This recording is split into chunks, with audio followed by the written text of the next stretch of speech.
Selamat datang di channel Dengarkan Buku. Ini adalah audiobook The Count of Monte Cristo karya Alexandre Dumas. Bab 78. Kabar dari Yanina. Seandainya Valentine sempat melihat langkah gemetar dan wajah kacau Franz saat ia meninggalkan kamar Monsieur Nortier, bahkan ia pun pasti akan merasa iba. Villefort hanya mampu mengucapkan beberapa kalimat tak keruan, lalu segera mengurung diri di ruang kerjanya. Di sanalah, sekitar 2 jam kemudian, ia menerima surat berikut. Setelah semua pengungkapan yang terjadi pagi ini, Monsieur Nortier de Villefort pasti menyadari betapa mustahilnya terjalin persekutuan antara keluarganya dan keluarga Monsieur Franz d'Épinay. Monsieur d'Épinay merasa terkejut dan heran bahwa Monsieur de Villefort yang tampaknya mengetahui seluruh kejadian yang diungkapkan pagi tadi tidak lebih dulu mengumumkan pembatalan ini. Siapapun yang melihat sang jaksa pada saat itu benar-benar kehilangan ketenangan akibat rangkaian peristiwa buruk yang baru saja terjadi. Tak akan pernah menyangka bahwa ia telah mengantisipasi kekecewaan ini. Memang, ia tak pernah membayangkan ayahnya akan membawa kejujuran atau lebih tepatnya kekasaran sejauh ini hingga menceritakan kisah mengerikan itu.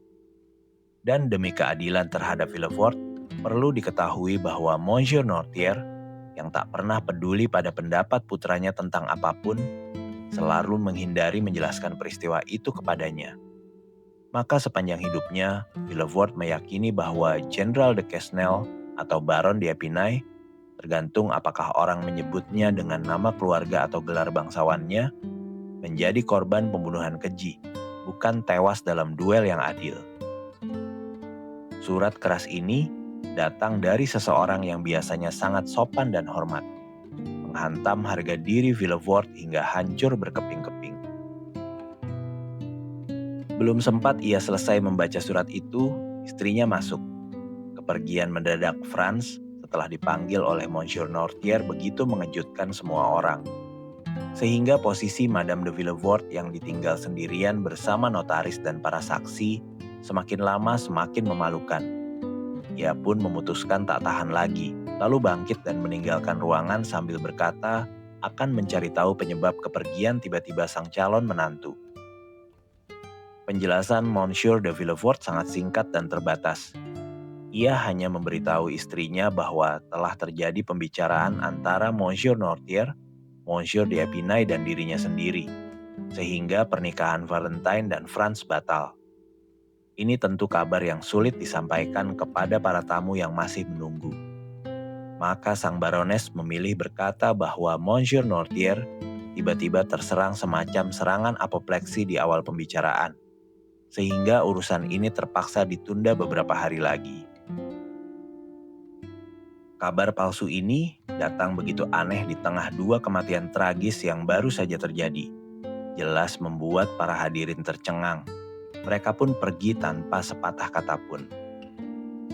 Sementara itu, Valentine antara takut dan bahagia setelah memeluk dan berterima kasih pada sang kakek yang lemah karena telah mematahkan rantai yang selama ini dianggapnya tak terputuskan, meminta izin untuk kembali ke kamarnya agar bisa menenangkan diri. Nortier memberi isyarat izin yang diminta. Namun alih-alih ke kamarnya, Valentine begitu merasa bebas, masuk ke galeri lalu membuka pintu kecil di ujungnya dan langsung berada di taman. Di tengah segala peristiwa aneh yang terus beruntun, perasaan takut yang tak terdefinisikan telah menguasai hati Valentine. Ia terus menanti setiap saat kedatangan Morel. Pucat dan gemetar, datang melarang penandatanganan kontrak itu, seperti Laird of Ravenswood dalam The Bride of Lammermoor. Waktunya memang sudah tiba baginya untuk muncul di gerbang, sebab Maximilian telah lama menantinya. Ia hampir menebak apa yang terjadi begitu melihat Franz meninggalkan pemakaman bersama Monsieur de Villefort. Ia mengikuti Monsieur d'Épinay, melihatnya masuk, lalu keluar, lalu kembali lagi bersama Albert dan Chateau Renaud. Tak ada keraguan lagi dalam pikirannya tentang sifat pertemuan itu. Maka ia segera bergegas ke gerbang di balik semak semanggi, siap mendengarkan hasilnya. Dan yakin Valentine akan segera menemuinya begitu ia dibebaskan. Ia tak salah duga. Dari celah-celah pagar kayu, ia segera melihat sang gadis, yang kali ini mengabaikan semua kehati-hatiannya yang biasa. Langsung berjalan menuju batas taman. Pandangan pertama Maximilian padanya sudah cukup meyakinkannya. Dan kata-kata pertama yang diucapkan Valentine membuat hatinya melonjak gembira. "Kita selamat," kata Valentine. "Selamat," ulang Morel, tak mampu memahami kebahagiaan yang begitu besar. "Oleh siapa?" "Oleh kakekku." "Oh, Morel, kumohon, sayangilah dia karena kebaikannya pada kita." Morel bersumpah akan mencintainya sepenuh jiwa. Dan pada saat itu, ia benar-benar mampu menepati janji itu. Ia merasa cinta biasa tak cukup. Bahkan cinta seperti kepada ayah sendiri pun terasa kurang. Ia menyembah sang kakek seperti dewa. "Tapi ceritakan padaku, Valentine, bagaimana semua ini terjadi? Cara ajaib apa yang digunakan untuk mencapai akhir yang begitu indah ini?" Valentine hampir saja menceritakan semuanya.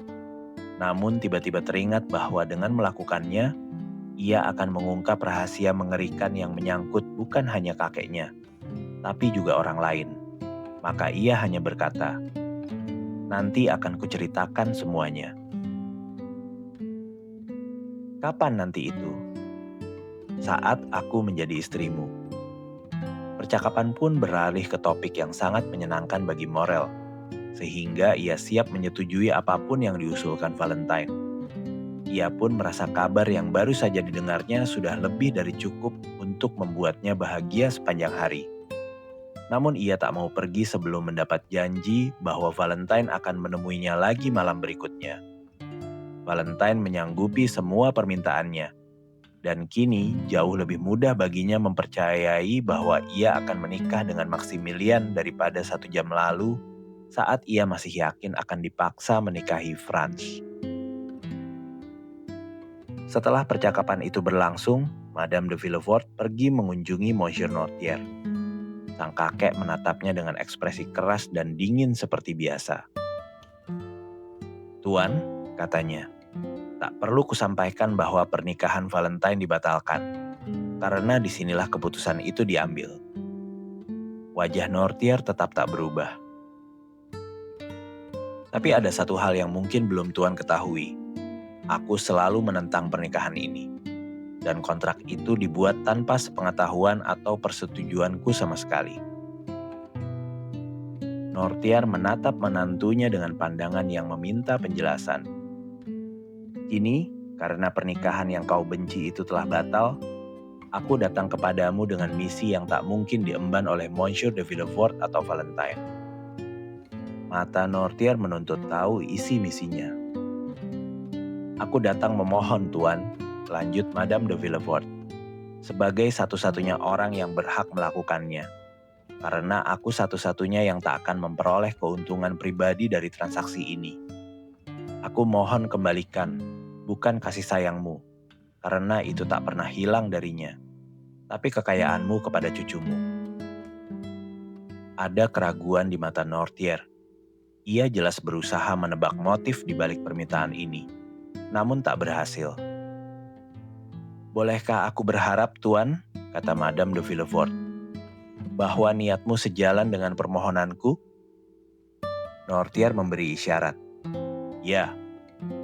"Kalau begitu, Tuan," sahut sang barones, "aku akan pergi dengan rasa syukur dan kebahagiaan atas kesediaanmu yang begitu cepat." Ia membungkuk hormat, lalu pergi. Keesokan harinya, Monsieur Noirtier memanggil notaris. Warisan pertama dirobek dan yang kedua dibuat. Di dalamnya, ia mewariskan seluruh kekayaannya kepada Valentine, dengan syarat ia tak pernah dipisahkan darinya. Kabar pun menyebar luas bahwa Mademoiselle de Villefort, ahli waris Marquis dan Marchioness de Saint-Méran, telah kembali mendapat kasih sayang kakeknya dan kelak akan memiliki penghasilan 300.000 livre per tahun. Sementara urusan pembatalan kontrak pernikahan berlangsung di rumah Monsieur de Villefort, Monte Cristo telah mengunjungi Comte de Morcerf. Sang Comte, demi segera memenuhi keinginan Monsieur Danglars sekaligus menunjukkan rasa hormat pada posisinya di masyarakat, mengenakan seragam letnan jenderal lengkap dengan semua tanda kehormatan yang dimilikinya. Dengan pakaian resmi itu, ia memerintahkan kuda terbaiknya dikeluarkan, lalu berangkat ke Rue de la Chaussée d'Antin. Danglars sedang sibuk menyeimbangkan pembukuan bulanannya. Mungkin bukan saat terbaik untuk menemuinya dalam suasana hati yang baik. Begitu melihat teman lamanya, Danglars langsung mengambil sikap angkuh dan duduk nyaman di kursi empuknya. Morcerf yang biasanya kaku dan formal, kali ini menyapa sang bankir dengan ramah dan tersenyum. Yakin bahwa permintaannya akan diterima baik. Ia tak merasa perlu bermain kata atau berputar-putar. Ia langsung ke inti masalah. "Nah, Baron," katanya, "akhirnya aku datang juga. Sudah lama rencana kita dibuat, tapi belum juga dilaksanakan." Morcerf berhenti sejenak, menunggu awan murka di dahi Danglars yang ia kira disebabkan oleh keheningannya segera lenyap. Namun sebaliknya, ia terkejut melihat ekspresi sang bankir justru semakin suram. "Apa maksudmu, Monsieur?"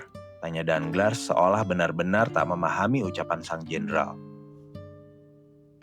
"Ah," kata Morcerf, "aku lihat kau sangat memperhatikan tata cara, Tuan. Kau ingin mengingatkanku agar tak melewatkan ritual formalitas. Ma foi, maafkan aku. Karena aku hanya punya satu putra, dan ini pertama kalinya aku memikirkan pernikahannya. Jadi aku masih dalam masa belajar. Baiklah, aku akan memperbaikinya." Dengan senyum dipaksakan, Morcerf bangkit, lalu membungkuk rendah kepada Monsieur Danglars dan berkata, "Baron, dengan segala hormat, aku memohon tangan Mademoiselle Eugene Danglars untuk putraku, Vicomte Albert de Morcerf." Namun alih-alih menyambut permintaan itu dengan hangat seperti yang diharapkan Morcerf, Danglars justru mengerutkan kening.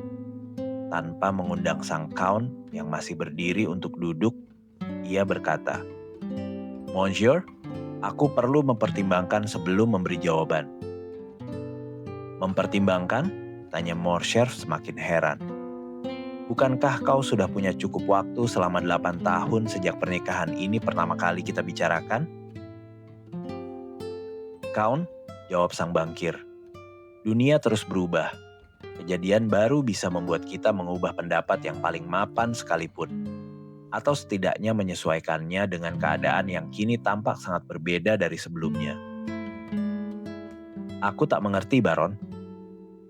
"Maksudku dalam 2 minggu terakhir, kejadian tak terduga telah terjadi." "Maafkan aku," potong Morcerf. "Apakah kita sedang bermain sandiwara?" "Sandiwara?" "Ya, karena ini terasa seperti drama. Mari kita bicara terus terang dan saling memahami dengan jelas." "Itu juga keinginanku." "Kau sudah bertemu Monsieur de Monte Cristo, bukan?" "Aku sering bertemu dengannya," jawab Danglars sambil menegakkan tubuhnya. "Ia sahabat dekatku." "Nah, dalam salah satu percakapan kalian baru-baru ini, kau bilang aku tampak lupa dan ragu-ragu soal pernikahan ini, bukan?" "Aku memang mengatakannya." "Nah, inilah aku, datang untuk membuktikan bahwa aku bukan orang pelupa ataupun ragu-ragu, dengan memintamu menepati janjimu." Danglars diam. "Apakah kau sudah berubah pikiran?" tambah Morcerf. "Atau kau sengaja memancingku agar kau bisa menikmati kerendahanku?" Danglars sadar bahwa jika ia terus bersikap seperti ini, ia sendiri yang akan dirugikan, segera berpaling kepada Morcerf dan berkata, "Count, Kau pasti heran dengan sikapku yang tertutup ini. Percayalah, ini sangat menyakitkan bagiku. Tapi keadaan memaksaku melakukan hal yang tak menyenangkan ini. Inilah semua omong kosong, Tuan, kata Morcerf. Kata-kata seperti itu mungkin cukup bagi kenalan baru. Tapi Comte de Morcerf bukan orang asing bagimu. Ketika seorang seperti aku datang mengingatkan janjimu dan kau menolak menepatinya, kau setidaknya wajib memberikan alasan yang masuk akal. Danglars seorang pengecut, tapi tak ingin terlihat demikian. Ia tersinggung oleh nada suara Morcerf. Aku punya alasan yang baik, jawab sang bankir. Apa maksudmu? Aku punya alasan, tapi sulit dijelaskan. Kau tahu, bagaimanapun mustahil bagiku memahami motif sebelum kau jelaskan. Tapi satu hal jelas, kau menolak menjalin hubungan dengan keluargaku. Tidak, Tuan, kata Danglars. Aku hanya menunda keputusanku. Itu saja. Dan kau benar-benar mengira aku akan tunduk pada semua keinginanmu, lalu menunggu dengan sabar dan rendah hati hingga kau berkenan menerimaku kembali? Kalau begitu, Count, jika kau tak mau menunggu, kita anggap saja rencana ini tak pernah ada. Sang Count menggigit bibirnya hingga hampir berdarah, menahan amarah yang nyaris meledak karena sifatnya yang mudah tersinggung dan angkuh. Namun ia sadar bahwa dalam keadaan ini, ia yang akan menjadi bahan tertawaan. Maka ia berbalik dari pintu, tempat ia hendak pergi dan kembali menghadap sang bankir.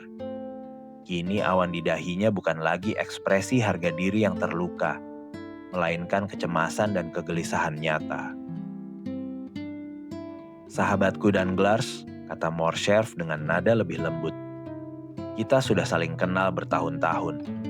Kita harus saling memaklumi kekurangan masing-masing. Kau berutang penjelasan padaku.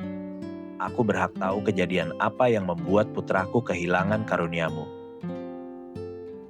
Yang pasti ini bukan karena perasaan buruk terhadap sang Vicomte, jawab Danglars yang kembali sombong begitu melihat Morcerf sedikit melunak.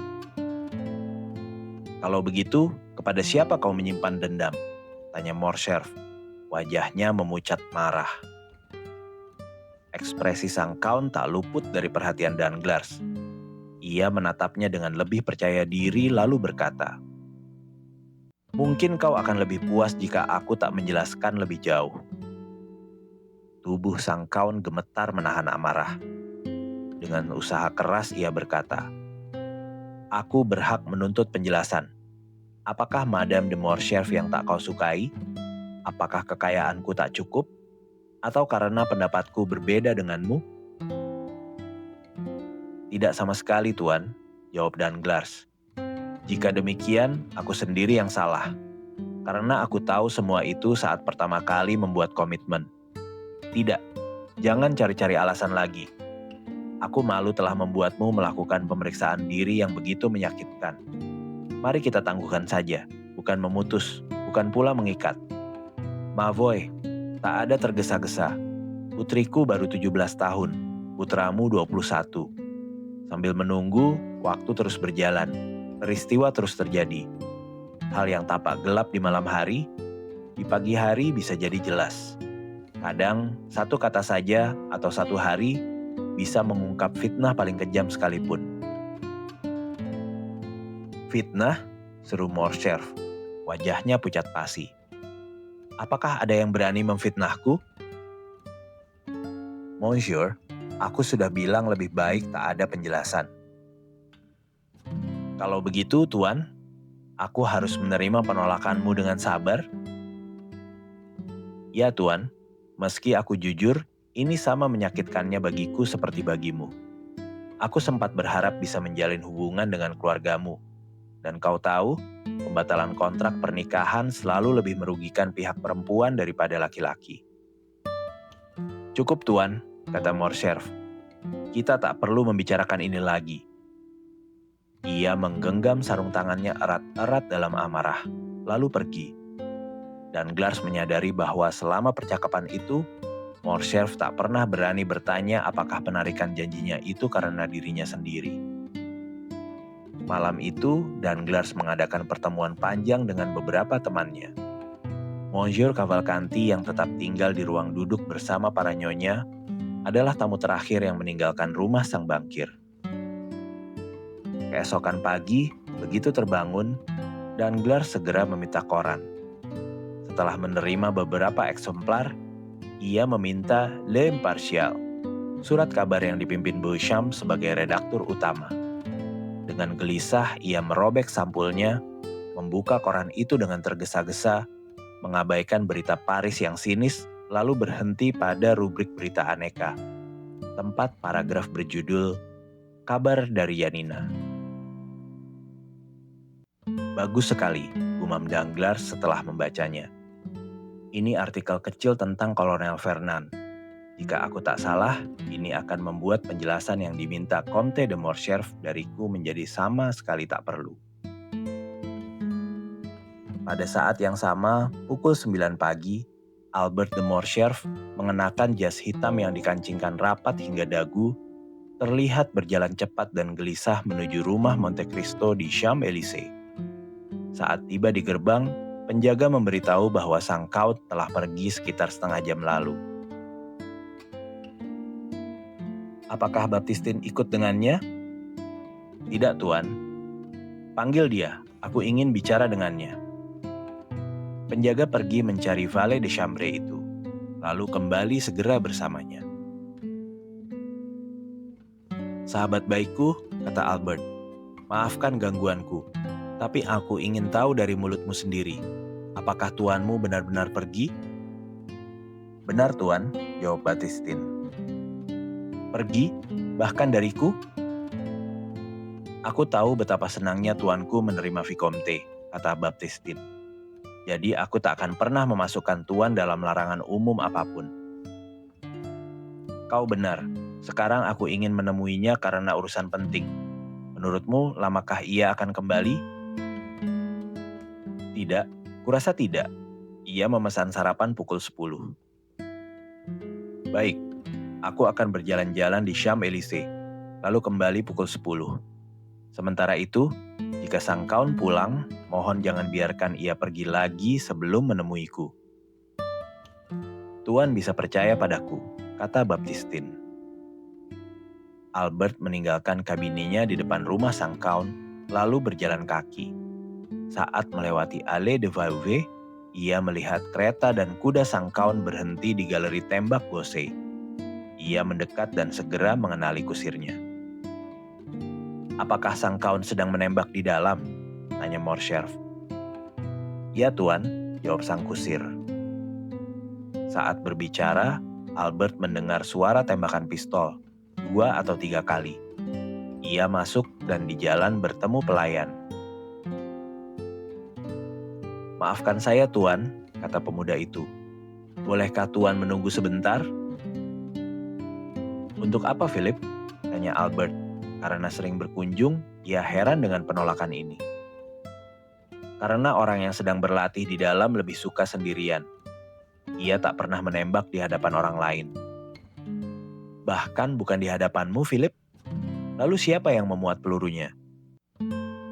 Pelayannya. Orang Nubia? Orang kulit hitam? Kalau begitu, dialah. Apakah Tuan mengenal pria ini? Ya, dan aku datang mencarinya. Ia sahabatku. Oh, itu lain soal. Aku akan segera memberitahu kedatangan Tuan. Dorongan rasa ingin tahu membuat Philip masuk ke galeri. Seketika kemudian Monte Cristo muncul di ambang pintu. Aku mohon maaf, Count yang baik, kata Albert, karena mengikutimu ke sini. Pertama-tama, kuharap kau tahu ini bukan salah pelayanmu. Aku sendiri yang gegabah. Aku ke rumahmu dan mereka bilang kau sedang keluar, tapi akan kembali pukul 10 untuk sarapan.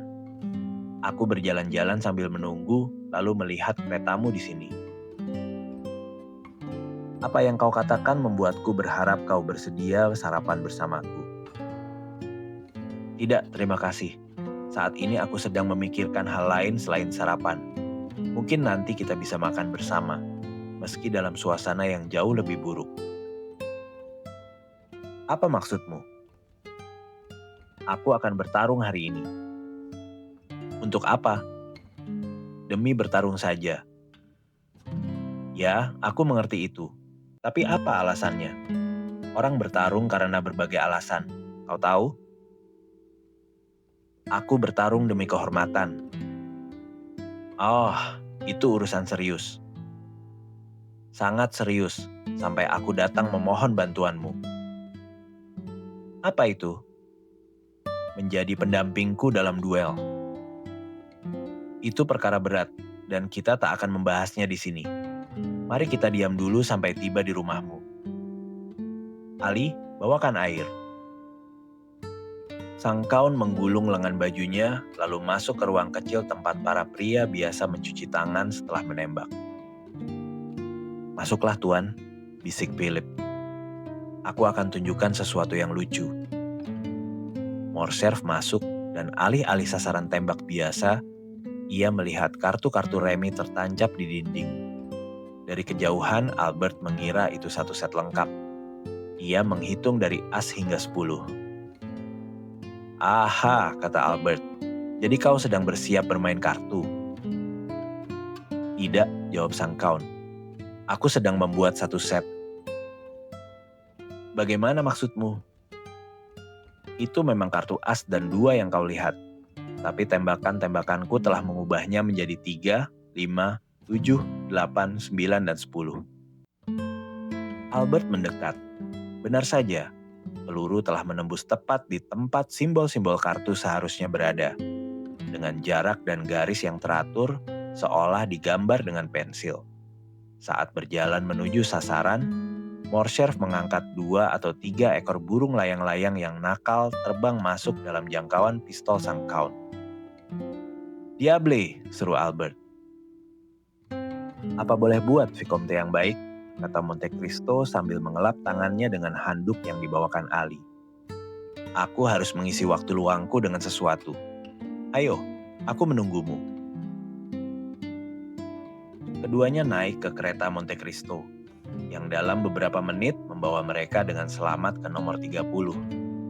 Sang kaun mengajak Albert ke studionya, menunjuk sebuah kursi untuknya, lalu duduk di kursi lain.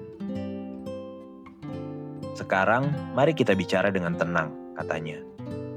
Kau lihat, aku sangat tenang, kata Albert. Dengan siapa kau akan bertarung? Dengan Beauchamp. Salah satu sahabatmu? Tentu saja, kita selalu bertarung dengan sahabat sendiri. Kau pasti punya alasan. Ya, apa yang dilakukannya padamu? Ada artikel di korannya tadi malam. Tapi tunggu, baca sendiri. Albert menyerahkan koran itu kepada sang kaun, lalu membaca sebagai berikut.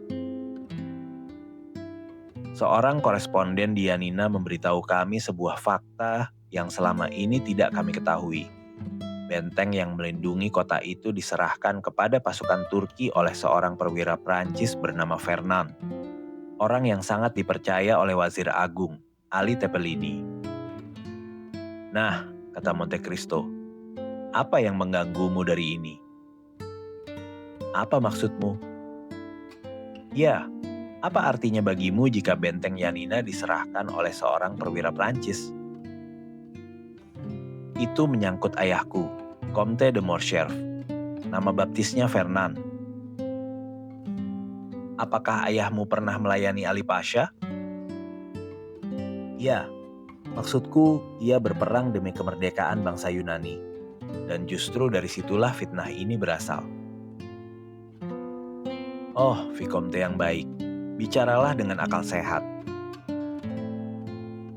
Aku tak ingin bicara selain dengan akal sehat. Dengar, siapa di Perancis yang tahu bahwa perwira Fernand dan Comte de Morcerf adalah orang yang sama? Dan siapa peduli lagi pada Yanina, yang jatuh sejak tahun 1822 atau 1823? Justru itulah kekejian fitnah ini.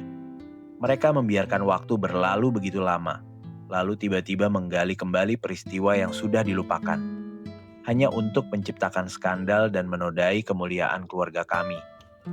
Aku mewarisi nama ayahku, dan aku tak akan membiarkan bayangan aib mengotorinya. Aku akan menemui Boysham yang menerbitkan paragraf ini dan menuntut ia mencabut pernyataannya di hadapan dua saksi. Boysham tak akan pernah menyabutnya. Kalau begitu kita harus bertarung.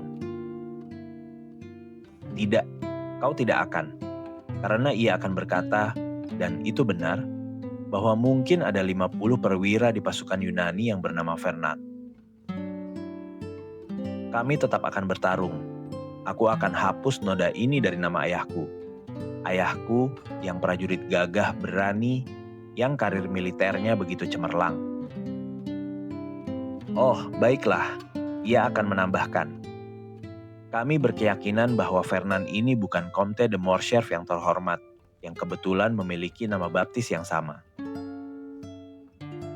Aku tak akan puas dengan apapun selain pencabutan penuh. Dan kau ingin ia melakukannya di hadapan dua saksi? Ya. Kau salah. Maksudmu, kau menolak permintaanku tadi? Kau tahu teoriku tentang duel. Aku sudah katakan pendapatku saat kita di Roma. Ingat? Namun pagi ini aku mendapati kau sedang melakukan sesuatu yang bertentangan dengan prinsipmu. Karena, sahabatku, kau harus tahu, jika nasibmu membawamu bergaul dengan orang bodoh, kau harus mempelajari kebodohan itu. Mungkin suatu hari aku akan ditantang oleh seorang pemuda gegabah yang tak punya alasan lebih baik daripada alasanmu melawan Boysham. Ia mungkin menegurku karena hal sepele, membawa saksi, atau menghinaku di tempat umum, dan aku diharapkan membunuhnya karenanya. Jadi kau mengakui kau akan bertarung.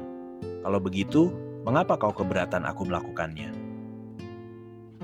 Aku tak bilang kau tak boleh bertarung.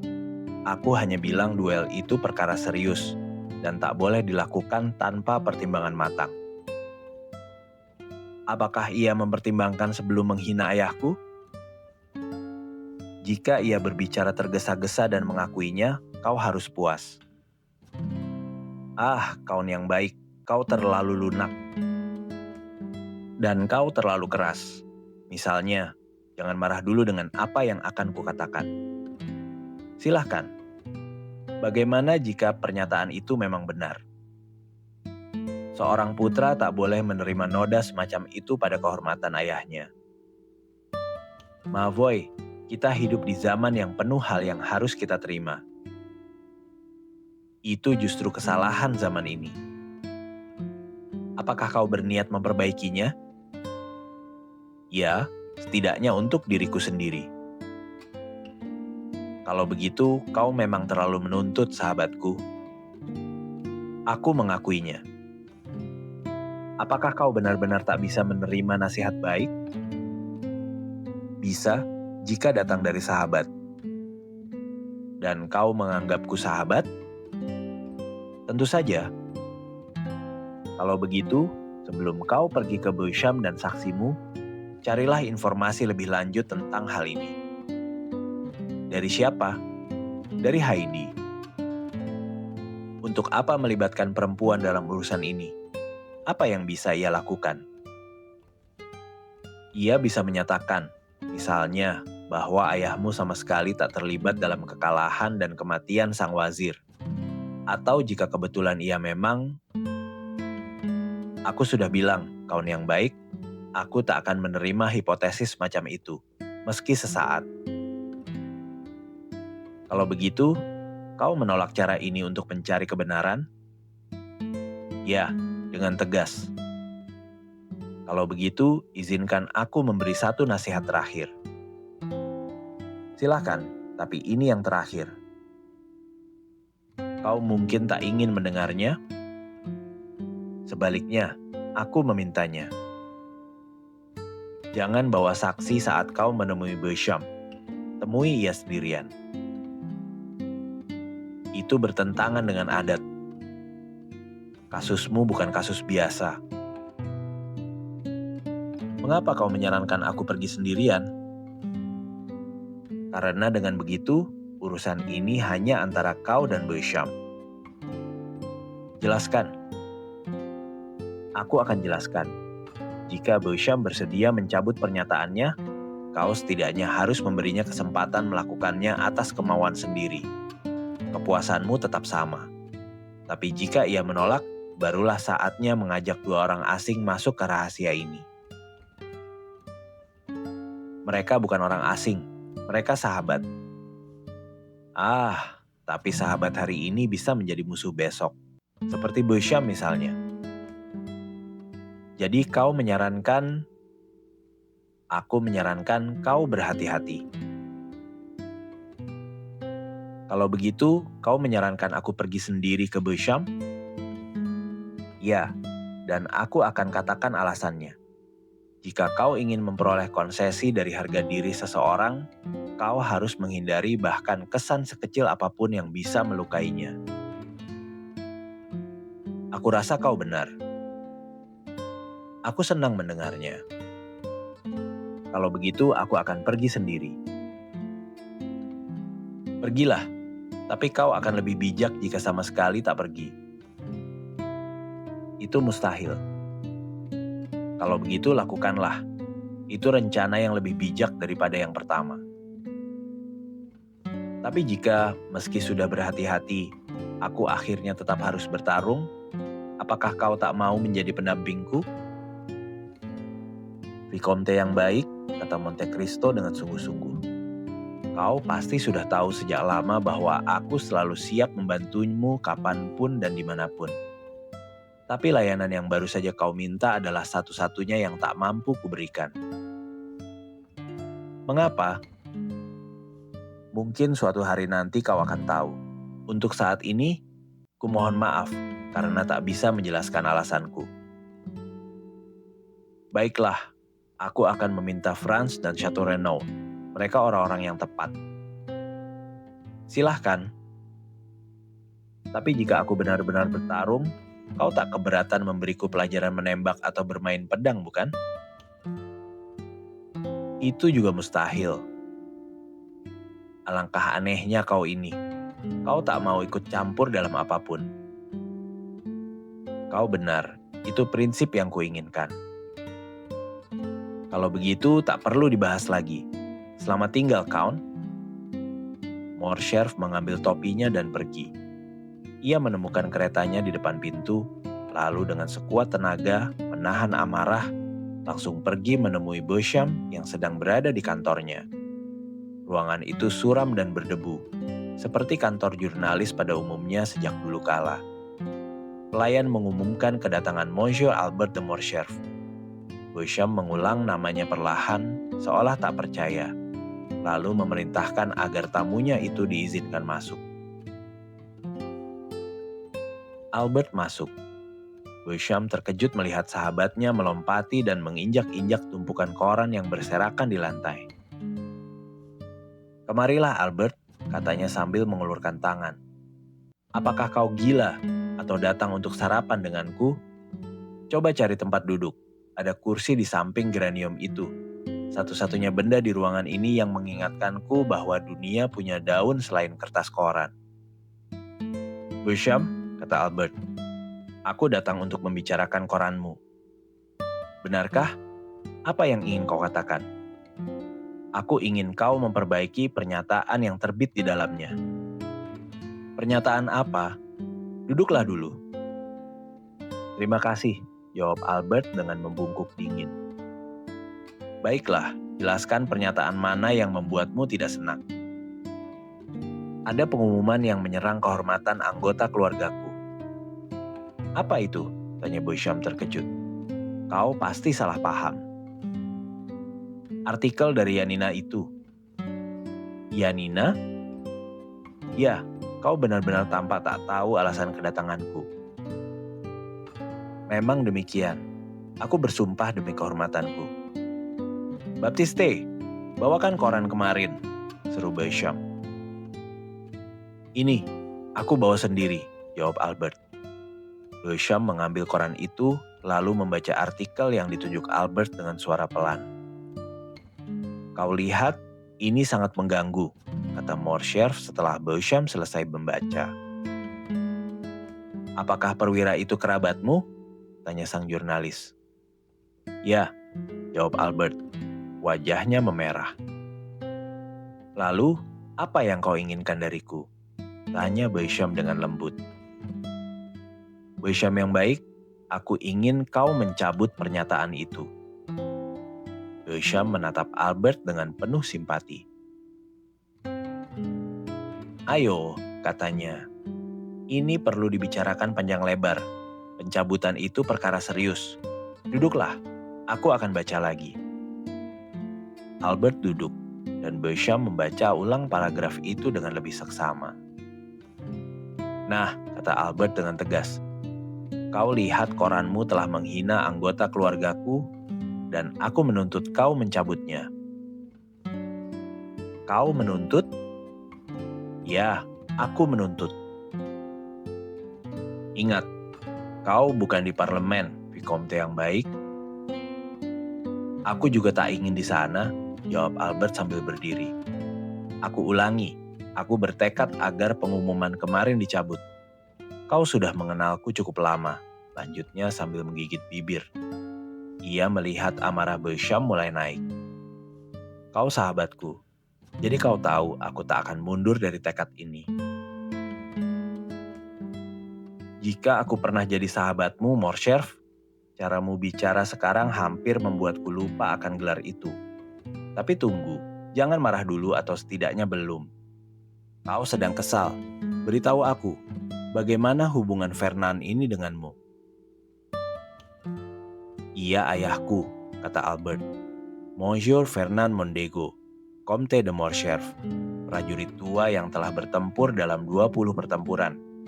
Dan luka kehormatannya kini hendak mereka cap sebagai tanda aib.